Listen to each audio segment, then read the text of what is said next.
All right, so welcome to lesson 2. I've called this lesson Creation, the Cosmos, and the Hebrew Bible because it focuses on a section of the textbook called Creation and the Cosmos. We'll explain what that is in just a minute, and then part 2 of this lecture goes over the readings from the textbook from the Hebrew Bible. What do we mean, or what does the textbook mean when it says creation and the cosmos? So these are creation stories or stories about the origins of the world or the universe, which is why we throw the term cosmos in there, which is how we think of it today. But really, the term cosmos, you go back to its root in Latin, means world. So it's really the creation of the world is what we're studying. You might think this would be the first thing we should study in some respects. So a quick explanation of why we're studying this section in the Hebrew Bible for this particular lesson. We're moving chronologically. So as I explained when we studied Gilgamesh, Gilgamesh is the oldest text written down that we have a record of. It's from over 4,000 years ago, that we would consider literary or literature, meaning it has a narrative and characters. And we can study it as literature by examining those things. And so the next oldest piece of writing that we can study in a literary sense is the Hebrew Bible, in terms of how old the written down pieces of text we have are. We're moving chronologically. And there are other little pieces scattered here and there throughout, such as these short creation stories. And so I've picked just one of them, which is called The Great Hymn to the Aten by Akhenaten, from ancient Egypt. So we're going to take a look at this piece first, and then we'll transition to the Hebrew Bible in the second portion of the lesson. So a little bit of background on this text and author. It's written by the pharaoh MHohner IV, who was a pharaoh in the 18th dynasty from either around 1353 to 1336 or 1351 to 34 BCE. And he was pharaoh of ancient Egypt during that time. It was a very interesting time for Egypt and a very interesting poem that emerged from that time. So Amenhotep initiated a religious and political revolution when he exclusively promoted the cult of the sun god Aten. He built a new capital, and he changed his name to Akhenaten, which in Egyptian means, well, I think it was Arabic or hieroglyphics, but he who is effective for Aten. So he who loves and does things for Aten, he who lives for Aten. So why is this so significant that he promoted and worshipped this sun god Aten? Well, it signified a switch from polytheism, a belief in multiple gods, to a form of monotheism, or belief in one god, that lasted for 2 decades in Egypt while Amenhotep, or Akhenaten, was pharaoh. So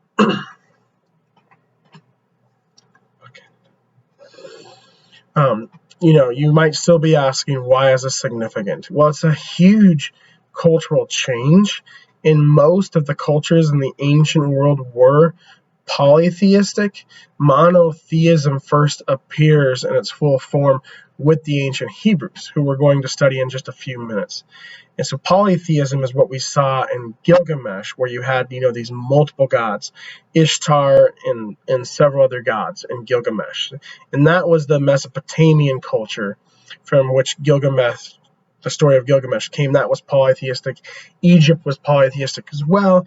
You're probably familiar with some of the Egyptian gods, such as Osiris and Anubis and Ra, especially if you've seen the movie Stargate, which is a great sci-fi movie from the 90s. It features the Egyptian gods in it. And the textbook does have a section on Egyptian literature where we see some narratives of some of these gods. Unfortunately, we're not reading those just for the sake of time. We can only fit so many things in 10 weeks, and I want to leave time for your papers and other things and not overburden you with too much reading. We already have a pretty extensive reading list. If we were on a 15-week semester rather than a 10-week quarter, we would definitely read those selections from ancient Egypt. I wanted to include something from Egypt, so we have this poem because it's a beautiful little poem, the Great Hymn to the Aten, and it fits in well with what the other things we're reading. So this was basically a huge culture shock for the Egyptian people, and it's one of the first instances of monotheism ever in the world. Now I say a form of monotheism because it's not really full monotheism, as in Akhenaten kind of forced this on his people. Some of them certainly followed his dictates because he was king or pharaoh, but not everyone did. So it caused upheaval and revolution. And then he himself, he was shifting very quickly from a polytheistic culture in which he was steeped with polytheistic beliefs. So in the poem, when we study the language of it, we'll see how polytheism and monotheism are kind of at tension or struggling with each other in the poem. So as I mentioned, this was a time of upheaval and sweeping change. So it's very difficult for the Egyptian people to all of a sudden be told, you've worshipped all these other gods like Osiris and Anubis and Ra and Aten. Now you're only going to worship Aten.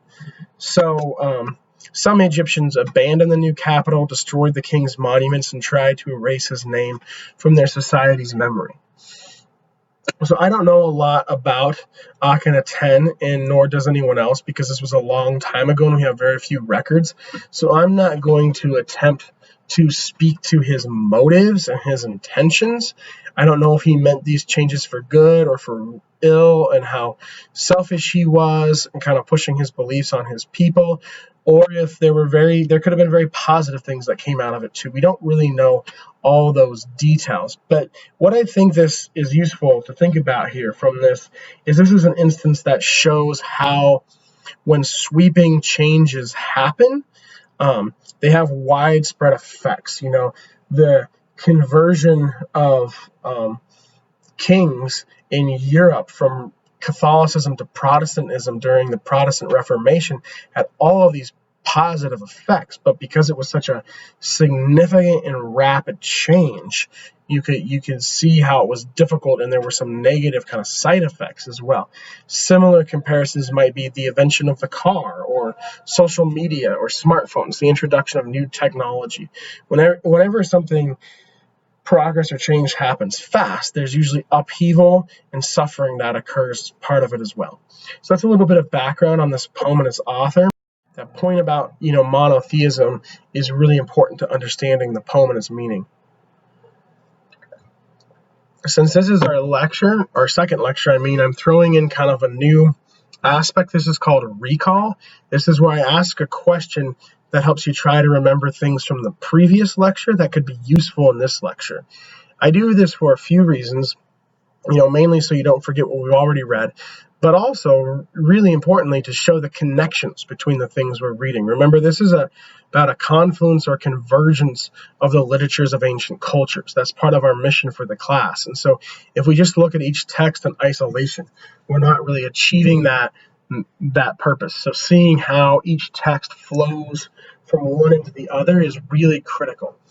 And so the question I have here is, try to describe some aspects of the relationships between the human characters and the gods from the polytheistic text Gilgamesh. So I say this because most of the world at this time, several thousand years ago, was polytheistic. Most cultures were like the Mesopotamian culture from which Gilgamesh comes.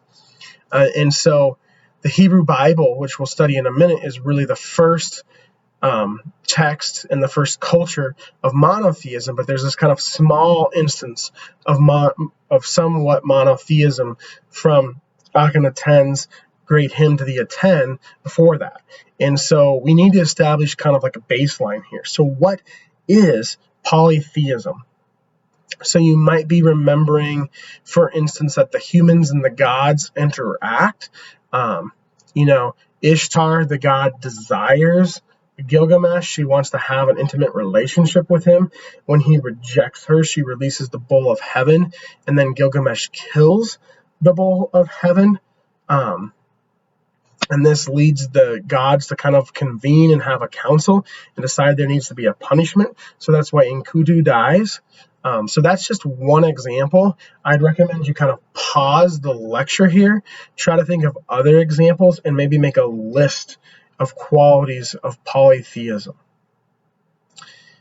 And that's what I'll typically ask you to do when we have this recall slide, is pause, answer the question, have that information in the back of your mind as we go through the other slides. If we are meeting in a face-to-face class, I would just kind of ask the question and write some of these things on the board as I called on people. So helpful information to have as we transition from one text to the next. All right, as you remember, the next part of the reading or the next part of the lecture is usually the reading questions. But first, I want to talk a little bit about short lyric poetry. This is going to be really useful to interpreting the Hymn to the Aten, as well as the Psalms from the Hebrew Bible.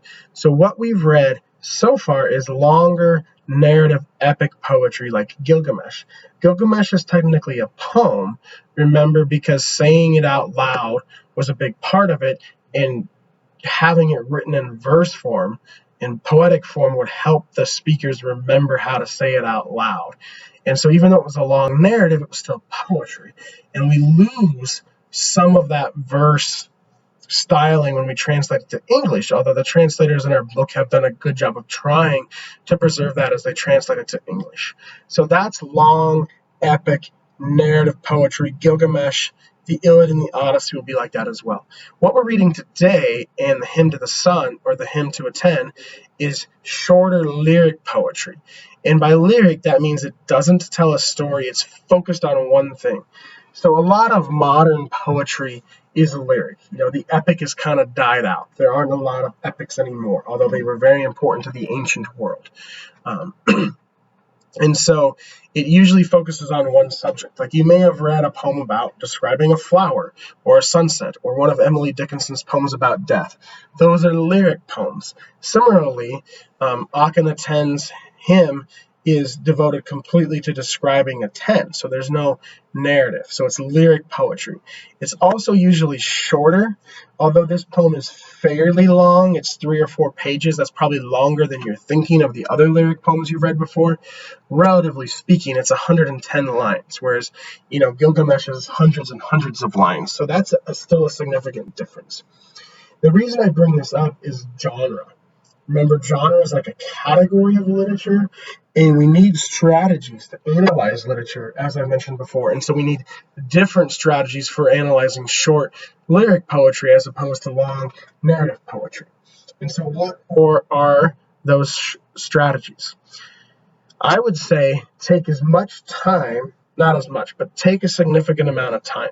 If you just read the poem quickly as you could, reading it kind of a normal way, you won't get much out of it. And the reading is obviously shorter when it's poetry, so devote a significant amount of time. First, read the poem out loud slowly. Then, read it again, even more slowly. But this time, try to paraphrase in your own words what each line of the poem means by making notes in the margins. So kind of right next to it what you think it means. Now, even though this has been translated into English, it's still very poetic. And I say that poetry, especially the language of short lyric poetry, even when it's in English, is almost like reading another or a foreign language. And so if we take kind of the poetic language and say, this is what I think this means, and write it down, it's like we're translating it from poetic language to standard English. And then what you have is like a paraphrase in your own words of what you think the poem means written down. And so you can remember, writing things down as you read helps you remember them better. And so that's really the approach for short poetry.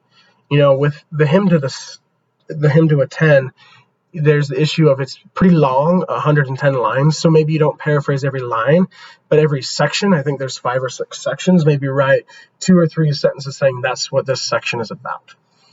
And then especially with really short poems, like we'll read later in the quarter, read your paraphrase, just the paraphrase, and then read the poem out loud again, slowly, with your paraphrase in the back of your mind. So read it at least 3 or 4 times slowly out loud while paraphrasing on one of those times through. And this will really help you interpret the poetry. It'll help tremendously. Okay, so now we can get to the reading questions. So the first reading question basically just had to do with, reading lyric poetry. It was basically a more concise version of what I just went over. And the second reading question had to do with, polytheistic versus monotheistic. So I was kind of setting the stage for you with these, and I've now gone over those important details in more detail. And so those are long reading questions to give you the context. So I wanted to succinctly summarize them. So our 2 goals for this analysis of the poem we're about to do are to learn how to read and interpret short lyric poetry. Hopefully after this lecture between the hymn to the sun and the sun god and the Psalms, you'll be good at reading short lyric poetry, because we're also going to read Sappho and Catullus and ancient Chinese poetry later in the quarter, and these will be some really delightful readings if you develop and hone the skills of reading short lyric poetry. And then also, really succinctly, I could have just put this as 2 words: polytheism versus monotheism. Like I said, this poem is important because it's one of the very first instances of monotheism ever recorded in the world, but these 2 things are also at tension in the poem. It's not just simply monotheistic or fully monotheistic the way the Hebrew Bible is. Like the Hebrew Bible says, worship no other gods. This isn't quite to that point.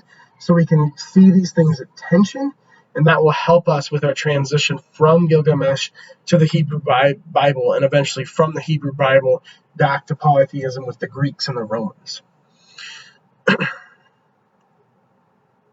The Hebrews are really the only monotheistic culture during the time period we're studying. So that's why we need kind of this transition here. If you were to take Humanities 211, Western Literature 2, you would see Islam, and then later on you would see Mormonism or Latter-day Saints or other kind of instances of monotheism. Monotheism is a relatively more modern development, with the exception of the Hebrews, than polytheism. All right, so let's take a look at the actual poem. Oftentimes with short lyric poetry, I would like to try to read the poem in its entirety out loud to you, and that's what I'll do with one of the Psalms in part 2 of the lecture. But here, because it's 110 lines, I'm just going to try to highlight certain lines. So I'm going to put forth, I think, about 5 or 6 different ideas here that are important to understanding this poem, and then give you the lines that go along with it. I want to say real quickly before we get started that this is a beautifully written poem, and it has a great internal structure, and the translator has done a good job of maintaining that structure as they've translated it to English. And so a lot of times 4 lines make a full sentence. And so if you kind of take it 4 lines by 4 lines by 4 lines, you'll see usually those lines contain like a theological concept or idea. And so that approach, kind of 4 lines, what is this idea here? 4 lines, what is this idea here? That's a good way to read the poem. So you could even maybe reread it with this strategy in mind. And that might be a good way to paraphrase it, since you can't really paraphrase every line with its length. So, these 4 lines, what's the idea or concept here about this God? A 10. Is it a personal relationship with God? Is it God's power or love for God? What do these 4 lines say? Just going through and jotting that down can be really useful. So like I've said, I've picked out 5 or 6 of those sets of 4 lines that express ideas or observations I've made here that I think are important to understanding the poem as a whole. The first one is the physical properties of the sun are applied to an all-powerful God. So in polytheistic cultures, the powers of the gods varied, and you usually have a leader of the gods like Osiris or Zeus, but not, or Jupiter, but not always. And then the other gods, their powers would vary. Whereas you look at the Hebrew Bible, that God is all powerful, omniscient, right? And so you see a lot of leanings toward an all powerful, omniscient, omnipotent God here. But because it was specifically the sun god that Aten took from this polytheistic Egyptian culture, you see the power of the god usually expressed through the physical properties of the sun. And Akhenaten, the author, both kind of goes beyond what the sun can do, because he really wants this god to be all powerful at different points. And then also there's just a lot of imagery surrounding the sun. And so we see that in the very first lines. Splendid you rise in heaven's light land, O living Aten, creator of life. When you have dawned in eastern light land, you fill every land with your beauty. So this term light land is very important. He repeats it again and again. It's kind of a word he made up, and it basically means, the land where you can see the light of the sun, being in God's presence, which he sees as a good thing. And so right there's a connection or a similarity to monotheism. Another instance of a connection to monotheism appears shortly after it, after those lines at the end of that section, where we see how this God is both visible and not visible at the same time. He says, though you are far, your rays are on earth. Though one sees you, your strides are unseen. So because the sun is shining on the earth, we can see it. We can see its rays of light. But one cannot come, fully face to face with the sun. So the God is both visible and not visible. And again, this compares to the monotheism of the Hebrew Bible, in that there are instances where people do come face to face with God. As you see, Jacob wrestles with God. We'll talk about that soon, or Moses does in Exodus. But they're usually overwhelmed, traumatized, because the presence of God is so powerful. So that's like the sun. And they're usually not fully seeing God, because God's holiness in the Hebrew Bible is so overwhelming it would destroy someone if they did. They don't really see God in his fullness perhaps until heaven. And so here you have that, how he's visible. We can see his presence throughout the world. And the Hebrews would say in creation, in the beautiful trees and rivers and mountains, you can see God's presence, but you're not coming fully 100% face to face with him. You see a similar idea here, again, as Akhenaten applies like the concepts and ideas of an all-powerful, all-knowing God to specifically the sun god. Also, there's another connection to monotheism, is a juxtaposition of light/dark, with God as the source of light and the dark being not good. So this is like in the Hebrew Bible, where you see, being separated from God is bad, and it's usually called like the outer darkness. It's almost, like hell, you could say. And so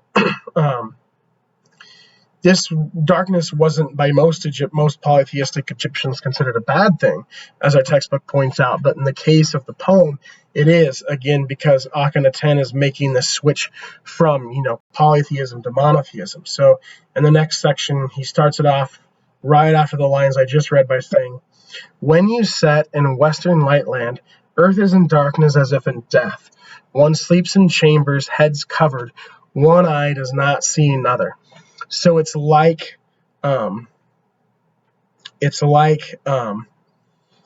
that same idea of the physical properties of the sun. So when the sun sets, you have darkness. And so Akhenaten is using nighttime as kind of a metaphor for separation from God, not being with God, which connects with monotheism, and that for the Hebrews, being with God and his presence is the most important, most wonderful thing.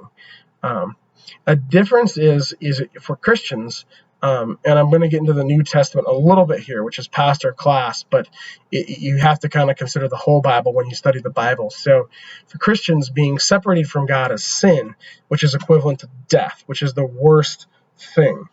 And I don't think Akhenaten goes that far, because he said, earth is in darkness as if in death.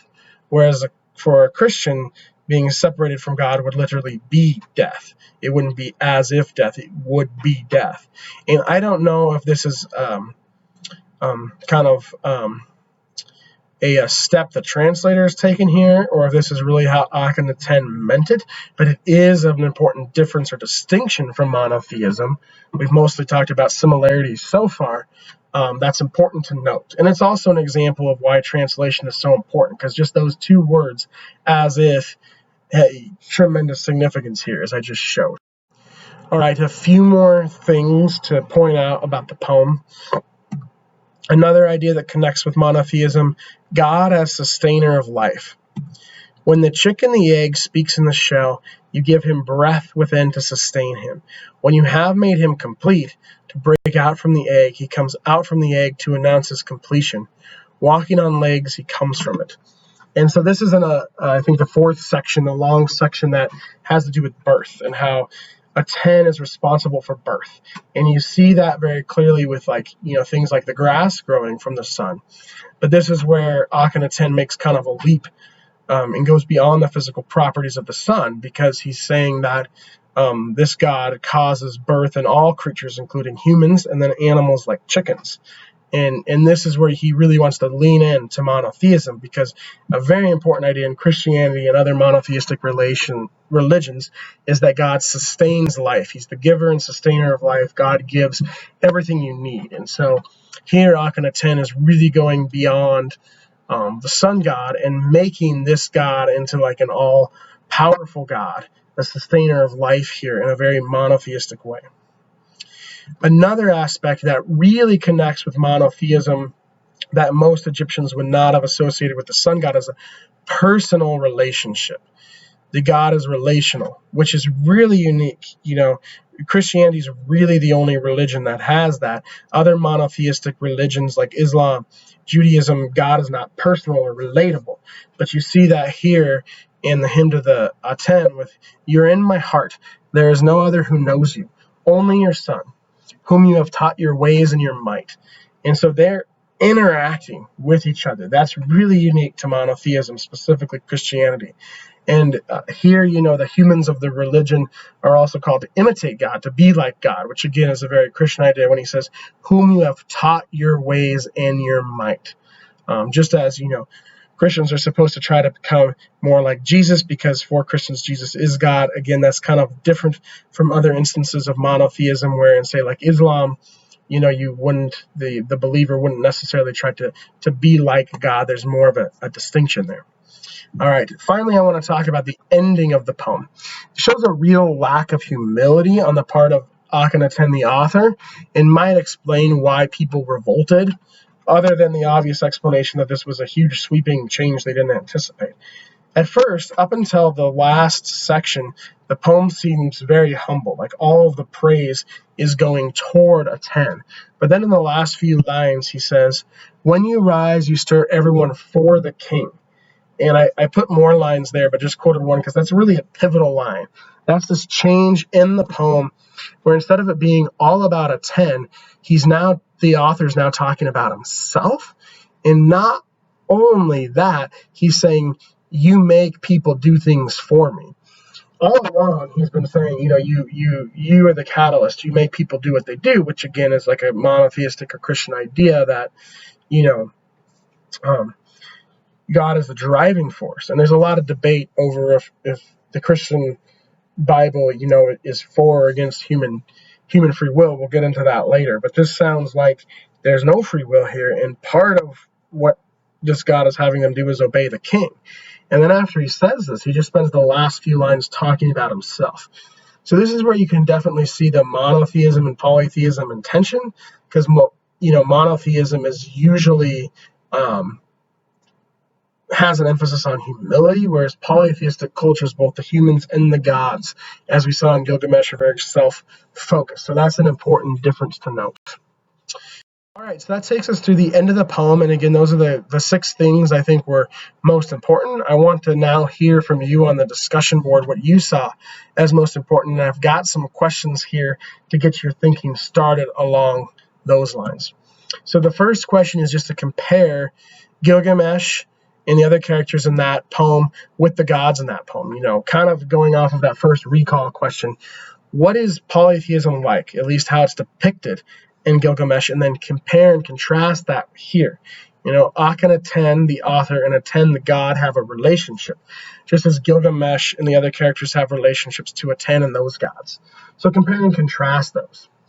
Kind of a way of talking about polytheism versus monotheism. And then what beliefs do you encounter here? I saw or outlines several, personal relationship with God. God is all powerful. Being separated from God is bad. Those are several, outline others, and then compare. These are mostly compare and contrast questions. So maybe pick some examples from Christianity or Islam or another monotheistic religion, compare and contrast. And then correspondingly focus on the differences between this poem and other instances of monotheism. Where do you see it not being monotheistic in the way Christianity or Islam is? Finally, describe in your own words the relationship between Akhenaten and Aten. I mean, this is really the center of the poem. It's all about his relationship to his God. This is a guy who was king, had incredible power, and then felt such a strong connection to one out of the many gods his culture worshipped, that he decided to make the sole focus of the culture the worship of that one God. So ultimately, this poem is describing a personal relationship. And like I said, outside of Christianity, it's one of the only instances of this kind of personal relationship between someone and the God in which they believe. So describe that relationship in your own words, and then what beliefs or values from that relationship seem most important. So just some questions to guide your thinking. I want to hear what you think of this beautiful poem. So I look forward to reading your discussion board responses. And now we'll shift to the Hebrew Bible.